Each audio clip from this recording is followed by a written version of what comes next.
for the price of a horse. Those captives who were not sold there were brought to the marketplace in Gaza, which, because of the great multitude of slaves who were sold there, it was called Hadrian's Marketplace. And those who were still not sold there were herded into ships and were taken to Egypt. Many died in transit, whether by starvation or by shipwreck, while many also were killed by cruel masters. This is a Roman historian, my friends. I'm not making this up. But regardless, we have more.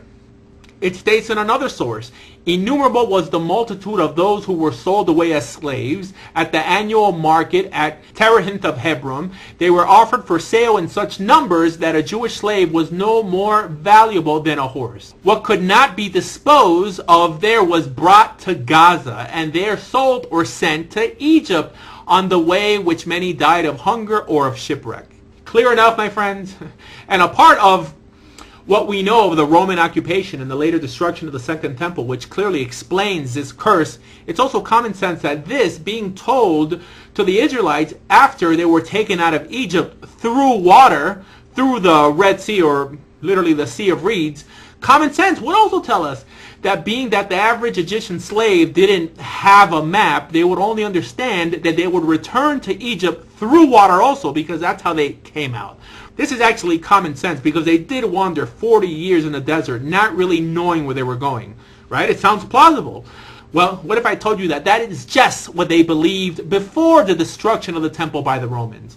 In the Aramaic translation of the Torah, known as the Targum Yonasan ben Uziel, now, this was written at the time of Jesus, and it paraphrases the above verse as saying, "And Hashem will exile you back to Egypt in ships by the way of the Reed Sea that you once crossed, and concerning which I said, you shall not see it again, and there you will be sold into servitude to your enemies for large sums of money as craftsmen, and afterwards you will be sold cheaply as slaves and maidservants until you will be cheapened and try to sell yourselves for nothing, and no one will take you in."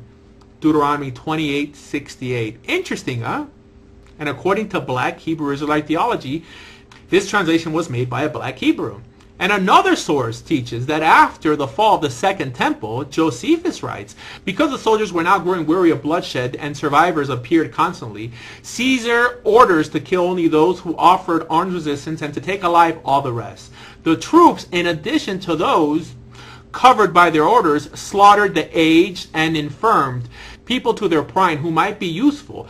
They herded them into the temple area and shut them in the court of the women. Caesar appointed one of his freedmen as their guard, his friend Fronto, to decide the fate appropriate for each. All those who had taken part in sedition and brigandage they have formed against each other he executed. He picked out the tallest and handsomest of the lot and reserved them for the triumph.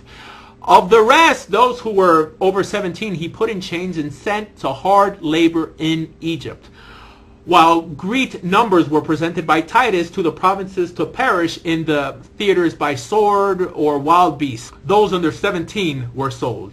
Now, this was written by Josephus, who they also claim was a Black Hebrew.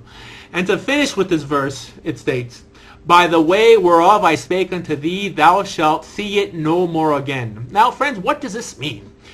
Here, the archaic English poses a problem for those who don't know Hebrew. In other words, it reads, "From when I told you that you shall not return to that place again." Where do we have a commandment, my friends, that the Almighty told us that we should not return to Egypt again? Deuteronomy 17:16. "For the Lord has told you, you are not to go back that way again." Obviously talking about the geographical Egypt and not America. Case closed. Had enough? Friends, Black Hebrews teach that they were exiled from Israel to Africa and later sold by their Muslim black neighbors to slave traders who brought them to America. They claim that when they arrived here, they spoke Hebrew and were deprived of their religion by their slave masters. It's funny that none of this has ever been documented by anyone and just really has become Black Hebrew folklore. Now, I'm not saying that Black Jews weren't also brought over with other blacks, but the idea that they were exclusively Jewish is not historical. As a matter of fact, historians teach that they were mostly Muslims and pagans, and anyone who has ever studied the Santeria or Voodoo religions know what the belief system of the vast majority of slaves were.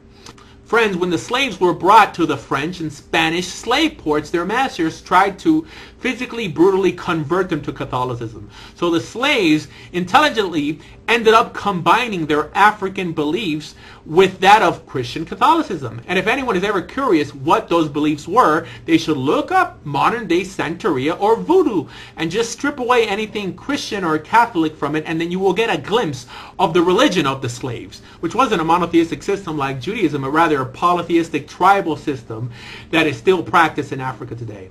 And another interesting point is that the New Testament actually teaches that the vast majority of Jews at the time rejected Jesus and actually attributes the later Roman destruction to that fact.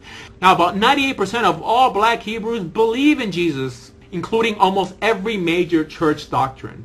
But friends, the supposedly fake Jews don't. My point with this video is not to say that the original Jews were white, but rather to teach that it really doesn't matter what color they were. And all that matters, my friends, in the eyes of the Creator is what you believe and how those beliefs shape your behavior. And again, friends, Judaism teaches that a convert is dearer to God than a born Jew. So where does blood really come in?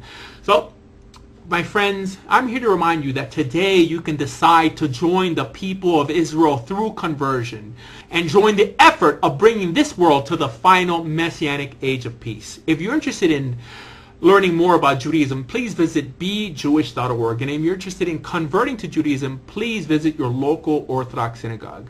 Thank you.